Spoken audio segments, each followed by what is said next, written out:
Hello guys, welcome back again. उसके होने से तो शुरू करते हैं सीधा स्टोरी से। नेक्स्ट डे ऑफिस का टाइम अब धीरे धीरे स्लो हो रहा था। कंप्यूटर स्क्रीन्स पर नंबर्स और ईमेल्स अब भी चल रहे थे, लेकिन हवा में एक अलग ही थकान थी। अनन्या जो अपनी ही डेस्क पर बैठी हुई थी, उसकी फाइल ओपन थी, पर उसकी नज़रें स्क्रीन पर टिक ही नहीं रही थी। तभी अनन्या खुद से ही सोचते हुए, आरव के स्कूल की छुट्टी का टाइम हो गया है कि उतनी ही देर में तभी रिसेप्शन की तरफ से छोटे छोटे कदमों की चलने की आवाज़ अनन्या के कानों तक आती है कि तभी आरव एंट्री करता है। यूनिफॉर्म में, टाई थोड़ी सी टेढ़ी, बैग एक साइड से लटका हुआ। आरव जो सीधा अनन्या की डेस्क की तरफ चला जाता है और वहाँ पहुँचते ही रिलीफ टोन में, मैं आ गया। अनन्या जैसे ही आरव को देखती है, वो तुरंत अपनी चेयर से उठ जाती है।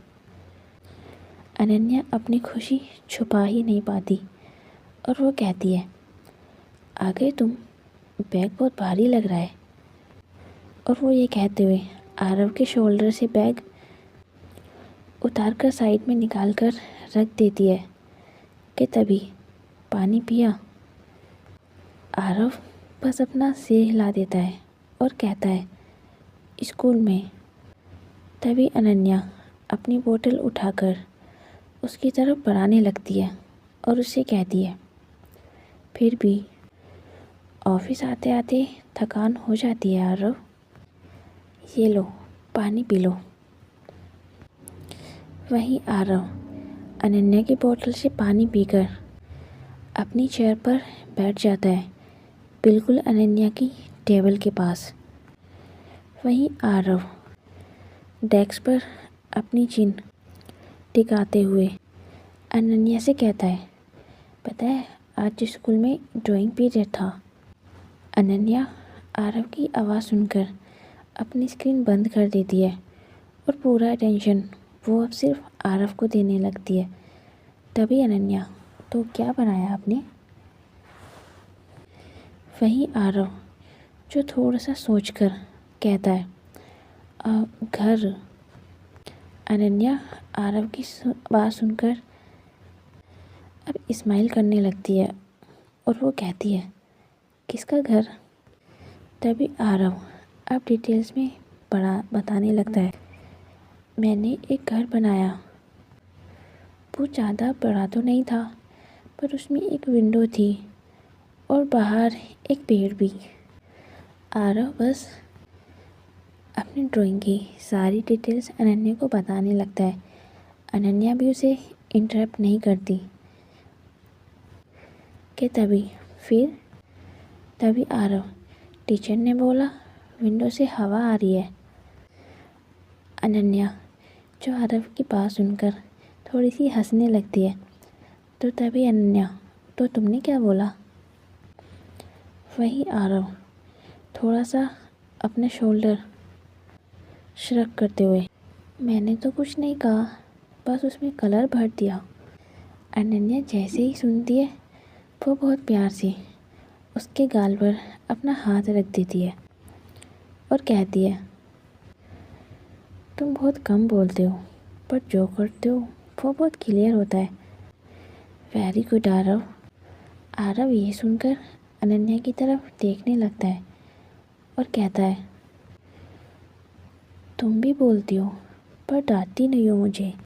अनन्या जैसे ही आरव के अनएक्सपेक्टेड बातों को सुनती है, वो एक पल के लिए चुप सी हो जाती है। तभी अनन्या बहुत प्यार से, क्योंकि मैं सुनती हूँ बस। और वहीं आरव जो अनन्या को अब ढेर सारी अपनी स्कूल की बातें बताने लगता है और वो जैसे जैसे अनन्या को बातें बता रहा था, वो डेस्क पर रखी हुई पेन को भी घुमा रहा था और वो आगे कहता है, पता है आज मैथ में मुझसे गलती हो गई। अनन्या जैसे ही सुनती है, वो सीधा आरव को देखने लगती है। तभी अनन्या, कौन सी? वही आरव, 5 और 6 का आंसर मैंने जल्दी में लिख दिया। अनन्या जैसे ही सुनती है वो उसकी तरफ झुक जाती है और उससे पूछती है, टीचर ने क्या बोला? तभी आरव बोला, नेक्स्ट टाइम धीरे से करना, फोकस होकर। अनन्या ये सुनकर बस अपना सिर हिला देती है।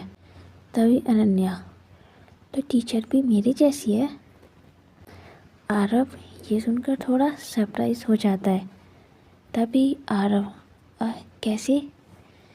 वही अनन्या, मैं भी यही बोलती हूँ, गलती से ज़्यादा ज़रूरी उसे सुधारना होता है। आरव जैसे ही अनन्या की ये बात सुनता है वो ये बात अपने दिमाग में बैठा लेता है। वही मीरा, जो दूर से ही ग्लास वाले कैबिन से अंदर की तरफ से ये सब देख रही थी। तभी मीरा खुद से ही वो उससे पूछती नहीं, बस उसे सुनती है। वहीं आरव बैग से एक चॉकलेट निकालता है और चॉकलेट निकालते हुए, ये तुम्हारे लिए। अनन्या जैसे ही देखती है वो हैरान हो जाती है और कहती है, मेरे लिए? तभी आरव, हाँ, मैंने लंच से बचाई, बस तुम्हारे लिए। अनन्या जैसे ही देखती है वो आरव से चॉकलेट ले लेती है, लेकिन उसे ओपन नहीं करती और बस आरव को, थैंक यू आरव।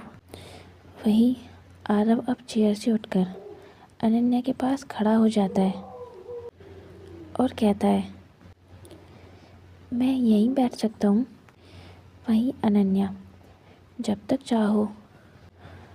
आरव अब उसकी टेबल के पास फ्लोर पर ही बैठ जाता है और अपनी नोटबुक खोल लेता है। तभी आरव, तुम अपना काम करो, मैं ड्रॉ करूँगा। अनन्या आरव की बात सुनकर उसकी तरफ देखने लगती है और काम को करने लगती है। मीरा, जो दूर से ये सब सीन देख रही थी और सिर्फ इतना ही सोचती है, शायद घर वहीं होता है जहाँ बच्चा खुद को अकेला ना समझे। यहाँ पर कुछ खास नहीं था, बस एक बच्चा जो स्कूल से आकर वहाँ पर अपनी खुशी ढूंढता है, जहाँ से उसका कोई खून का रिश्ता नहीं था। सिर्फ एक बॉन्ड था जो आरव ने अपनी मर्ज़ी से चुना।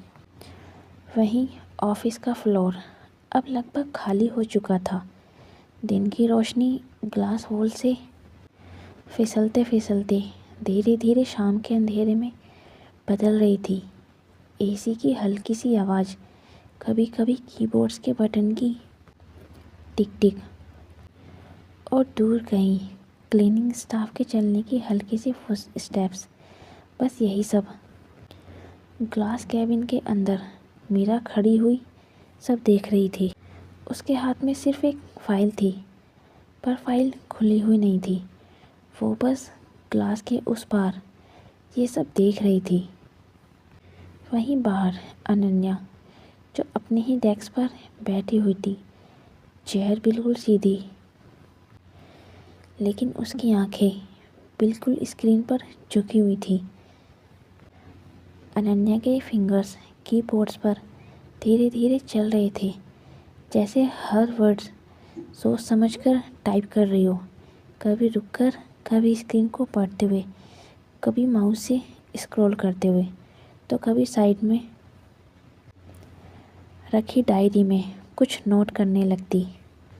वो काम में बहुत ही बिजी थी, लेकिन थकी हुई तो बिल्कुल भी नहीं। उसकी डेस्क के बिल्कुल ही पास, चेयर के नीचे वाली जगह पर, फ्लोर पर बैठा हुआ आरव, जो स्कूल की यूनिफॉर्म में अपनी ही नोटबुक पर पेंसिल चला रहा था। आरव का चेहरा बिल्कुल शांत था, ना कोई शोर, ना कोई जिद, ना कोई मुझे ये नहीं आता, मुझे होमवर्क नहीं करना। वो बस लिख रहा था, सोच रहा था और फिर दोबारा लिख रहा था।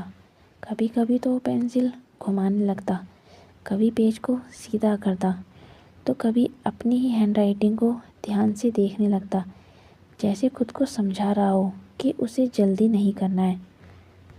वहीं अनन्या, जो स्क्रीन से नज़र हटाए बिना कभी कभी बीच बीच में धीरे से बोल देती, लाइन थोड़ी सीधी लिखो, जल्दी मत करो, अच्छा लिखते रहो।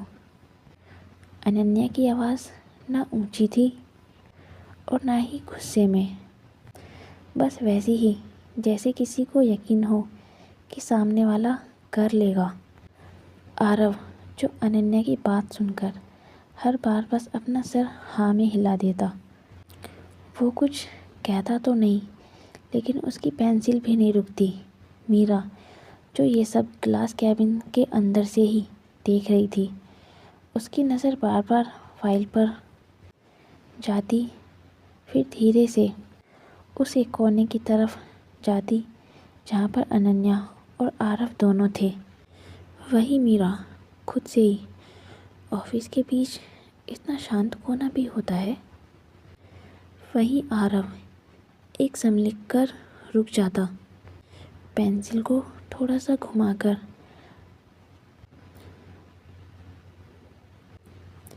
पेपर पर रख देता। वो कुछ कहता तो नहीं, बस अनन्या की तरफ देखने लगता। वही अनन्या जो स्क्रीन देख रही थी, लेकिन जैसे ही आरव की नज़र उस पर टिकती है, वो तुरंत समझ जाती और वो बिना कुछ कहे ही आरव की तरफ थोड़ा सा झुक जाती और नोटबुक के कोने पर एक नज़र डालने लगती। यहीं पर माइनस रह गया है, दोबारा से ट्राई करो, बस इतना। और वो आरव से कहती, तुमने बस इतना गलत किया है, यहाँ पर ट्राई करो। आरव अनन्या की बात सुनकर फिर से कुछ लिखने लगता, इस बार थोड़ा धीरे और बहुत ध्यान से। वही मीरा, जो ये सब देख रही थी, वो एक बार फिर से कहती है, मैं जब आरव से पूछती हूँ, वो मुझसे कुछ नहीं कहता, और अनन्या से वो खुद खुलकर उससे बात कर रहा है। वहीं अनन्या, जो टाइपिंग के बीच बीच में कभी आरव के बैग को साइड में कर देती, कभी उसकी तरफ पानी की बोतल उसके पास खिसका देती, वो बिना बोले ही आरव की छोटी छोटी चीज़ें संभाल रही थी। तभी आरव अनन्या की बोतल उठाकर उसमें से 2 सिप पीने लगता, फिर बोतल वापस वहीं उसकी जगह रख देता जहाँ अनन्या ने रखी हुई थी। मीरा ये सब बस देख रही थी। एक पल के लिए वो अपनी आंखें बंद कर लेती। वहीं मीरा हल्का सा मुस्कुराते हुए, उसे कंट्रोल नहीं चाहिए, उसे सिर्फ प्रेजेंस चाहिए। और वो गिलास के रिफ्लेक्शन में खुद को देखने लगती है। स्ट्रॉन्ग पोस्चर, फॉर्मल क्लोथ्स, पर आंखों में आज कुछ अलग था। ये रिलीफ था या सुकून था। वहीं आरव, जो होमवर्क का लास्ट क्वेश्चन कंप्लीट करके नोटबुक को बंद कर रहा था, वो बिना बोले ही अनन्या की चेयर के पास अपनी पीठ लगाकर बैठ जाता है, बस यूं ही। वहीं अनन्या, जो अपनी टाइपिंग कंटिन्यू करती है, उनके बीच कोई बात नहीं होती, पर साइलेंस भी ज़्यादा हैवी नहीं लग रहा था। मीरा, जो अब फाइनली कैबिन के डोर खोलती है और बाहर आकर एक पल के लिए वहीं खड़ी रहती है, तभी मीरा बहुत ही सॉफ्ट, हो गया होमवर्क आरव। आरव जैसे ही मीरा की आवाज़ सुनता है, वो सर उठाकर उसकी तरफ देखते हुए, हाँ। आरव का बस एक शब्द, पर आवाज़ में प्राउड सा कुछ था। तभी मीरा अनन्या की तरफ देखती है और उससे कहती है, थैंक यू अनन्या, अनन्या जैसे ही मीरा का ये थैंक यू सुनती है वो सरप्राइज्ड हो जाती है और वो कहती है, किस बात के लिए? तभी मीरा थोड़ा रुक कर बोलती है, अब इस बात के लिए कि आज वो अकेला नहीं रहा। अनन्या ये सुनकर कुछ बोलती नहीं है, बस आरव के बाल हल्के से सहला देती है। ऑफिस का वो छोटा सा कोना अब सिर्फ वर्क प्लेस नहीं था, वो एक सेफ प्लेस था। ऐसा सेफ प्लेस जहाँ बिना बोले भी सब समझ आ रहा था। कि तभी ऑफिस की लाइट्स एक एक करके डिम होने लगी थी, कंप्यूटर स्क्रीन्स लॉक हो रही थी, चेयर्स अपनी ही जगह पर सही से रखी जा रही थी। कि तभी रिसेप्शन से एक हल्की सी आवाज़ आती है, office is closing in 10 minutes. कि तभी अनन्या अपनी स्क्रीन को सेव करती है और माउस साइड में रखती है और धीरे धीरे अपनी पीठ सीधी करती है। आज अनन्या के दिन उसके लिए काफ़ी टफ था। आरव जो फ्लोर पर बैठा बैठा ये सब नोटिस कर रहा था, वो भी वहाँ से अपनी नोट बंद करते हुए वहाँ से उठने लगता है और अपनी स्कूल बैग की तरफ देखने लगता है। तभी आरव, चलो घर चलते हैं। अनन्या जैसे ही सुनती है वो उसकी तरफ देखने लगती है। तभी अनन्या, हाँ ऑफिस बंद हो रहा है। तभी आरव बिना बोले ही अनन्या का पैक हुआ हुआ बैग उठाने लगता है। अनन्या का बैग उसके लिए काफ़ी भारी और बड़ा था, लेकिन वो अपनी कोशिशें नहीं छोड़ता। तभी अनन्या, अरे आरव मैं कर लूँगी। तभी आरव अपना सर नामे हिलाते हुए, तुम थक गई हो, बैग आज मैं उठाऊँगा। अनन्या जैसे ही आरव की बात सुनती है वो एक पल के लिए चुप हो जाती है और फिर धीरे से कहती है, थैंक यू आरव। तभी आरव बैग को टेबल पर वापस रखते हुए अनन्या के बैग की सारी चीज़ चेक करने लगता है, जैसे कोई बड़ा इंसान अपने रूटीन को पूरा कर रहा हो। वो बैग का स्ट्रैप ठीक से एडजस्ट करने लगता है और फिर खुद का भी स्कूल का बैग उठाने लगता है। अनन्या जो अपनी डेस्क को साफ़ कर रही थी, पेन होल्डर अपनी जगह, फाइल्स अपनी जगह और चेयर को भी उसी की जगह सही से रख रही थी। वो ये सब करते आरव को भी देख रही थी, जो उसी के साथ साथ चल रहा था बिना कुछ कहे।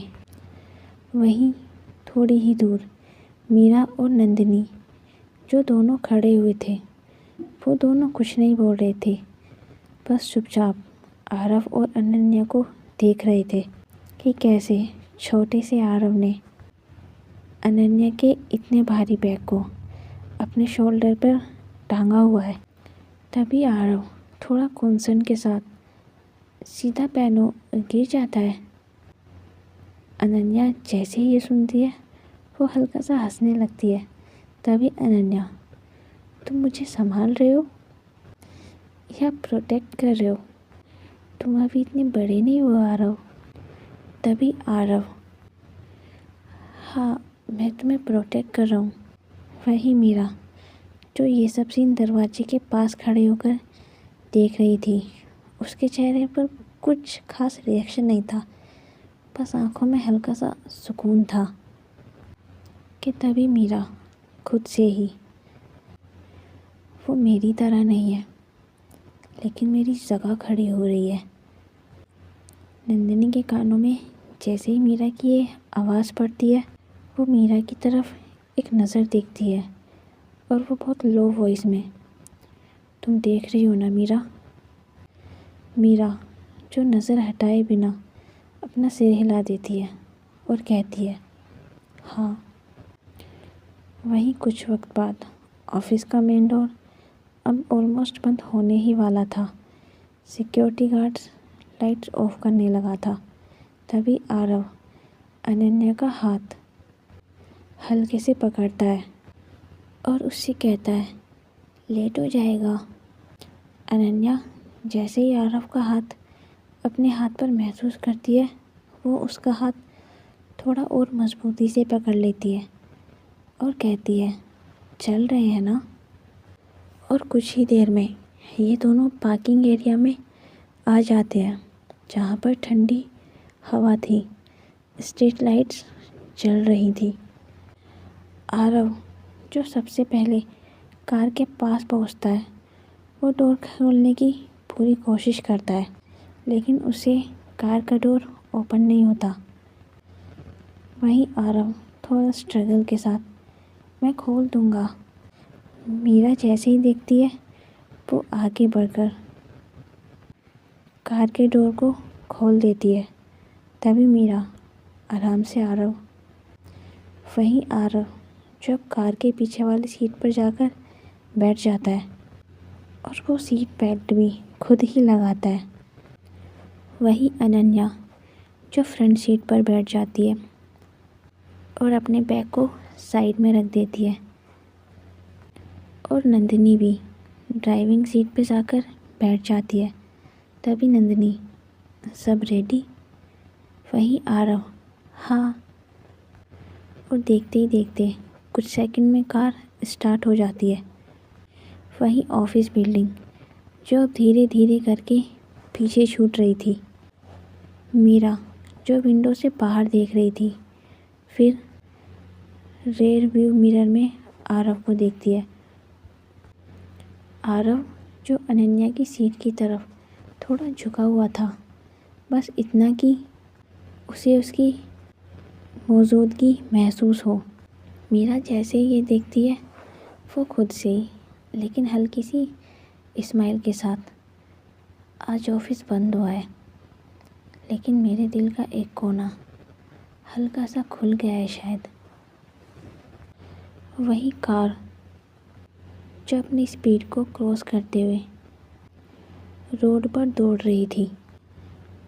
आगे की सीट पर अनन्या तो उसके साइड वाली सीट पर नंदिनी, वहीं पीछे आरव और मीरा जो बैठे हुए थे, लेकिन किसी के बीच ना कोई बात ना कोई सवाल, बस शाम की थकान और दिन भर का एहसास। तभी आरव सीट बेल्ट लगाकर जो सीधा बैठा हुआ था, उसकी नज़र मीरा की तरफ नहीं, बस अनन्या के बैग पर टिकी हुई थी। वहीं अनन्या जो अपने हाथों को अपने लैप में ही रखे हुई थी। बाहर की लाइट्स उसके चेहरे पर हल्का सा शैडो बना रही थी। वहीं कार के अंदर सिर्फ इंजन की आवाज़ थी। वहीं मीरा खुद से ही, ये खामोशी अजीब नहीं है? ये वो हल्की खामोशी है जहाँ सब थके हुए हैं, पर साथ होने से थकान थोड़ी कम लग रही है। वहीं नंदिनी रेयर व्यू मिरर से एक बार पीछे की तरफ देखती है। आरव जो बिल्कुल शांत बैठा हुआ था। और कुछ ही देर में कार मीरा के घर में एंटर करती है। जैसे ही कार एंटर करती है, घर का सिक्योरिटी गार्ड कार की तरफ सैल्यूट करता है।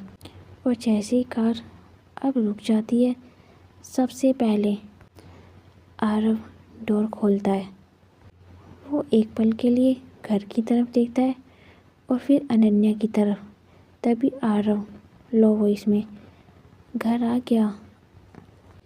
अनन्या जैसे ही सुनती है, वो बस अपना सिर हिला देती है और कहती है हाँ। वहीं मीरा जो ये सब चुपचाप देख रही होती है, उसके लिए घर शब्द हमेशा एक जिम्मेदारी रहा है, पर आज उसमें थोड़ा सा सुकून घुल रहा था।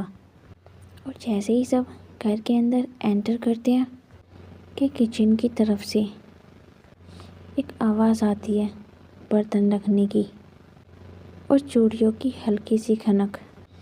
यहाँ कोई और नहीं, सावित्री देवी। और जैसे ही वो इन सब की आवाज़ें सुनती है, वो बाहर आते हुए, अरे आ गए आप लोग, यह कहते हुए सावित्री देवी किचन से निकलते हुए हॉल में आ जाती है। उसने सिंपल सी कॉटन की साड़ी पहनी हुई थी और उनके हाथों में एक किचन टॉवेल था और चेहरे पर बहुत शांति। तभी सावित्री देवी, डिनर बस तैयार होने वाला है। आरव जैसे ही उन्हें देखता है, वो उन्हें देखकर थोड़ा सा रिलैक्स हो जाता है। तभी आरव, क्या बना है? वहीं सावित्री देवी, जो बहुत ही प्यार से बोलती हैं, सूप है, बेक्ड वेजिटेबल्स हैं, गार्लिक ब्रेड और पास्ता। अनन्या जैसे ही ये सुनती है, वो ये सुनकर थोड़ा सा सरप्राइज महसूस करती है। तभी अनन्या सा थोड़ा सा सॉफ्ट, इंडियन कुछ नहीं बना है। सावित्री देवी जैसे ही अनन्या की आवाज़ सुनती हैं, वो मुस्कुराने लगती हैं और कहती हैं, मैडम ने बोला था आज लाइट खाना है। वहीं मीरा, जो हॉल के बीचों बीच खड़े होकर ये सब सुन रही थी, उसकी आंखें एक पल के लिए अनन्या पर टिक सी जाती हैं। तभी अनन्या खुद से ही, ये घर है, पर ये खाना हर किसी के लिए घर जैसा नहीं होता। और सब फ्रेश होकर डिनर टेबल पर आकर सब बैठ जाते हैं। प्लेट्स अब लग चुकी थी। सूप की खुशबू अब पूरे हॉल में फैल चुकी थी। तभी अनन्या प्लेट के सामने बैठकर एक पल के लिए रुक जाती है और बहुत ही पोलाइट स्माइल के साथ थैंक यू और ये कहते हुए वो खाना खाने लगती है, बिना किसी शिकायत, बिना किसी कमेंट के। वहीं मीरा, जो ये सब नोटिस कर रही थी कि कैसे अनन्या सबके सामने खुद को नॉर्मल दिखा रही थी, मीरा नोटिस कर रही थी अनन्या के खाने की स्पीड, उसका जो करना, उसका खाते हुए पॉज, सब थोड़ा अलग लग रहा था। वहीं मीरा खुद से ही बस खुद को एडजस्ट करने की कोशिश कर रही है, जैसे हमेशा करती आई है। वहीं आरव 2 चम्मच सूप पीने के बाद अनन्या की प्लेट की तरफ देखता है। तभी आरव, तुम खाना खा रही हो ना? अनन्या जैसे ही सुनती है, वो हाँ में सिर हिला देती है और कहती है, हाँ आरव, मैं खा रही हूँ। तभी आरव जैसे ही सुनता है, वो बस चुप हो जाता है और बस अपना डिनर करने लगता है। डाइनिंग टेबल पर ना कुछ बातें, ना दिन भर का कोई डिस्कशन, बस घर, टेबल और एक हल्का सा डिनर। तो गाइस, आज के लिए इतना ही। मिलते हैं नेक्स्ट पार्ट में। तब तक आप अपना और अपने चाहने वालों को ध्यान रखें।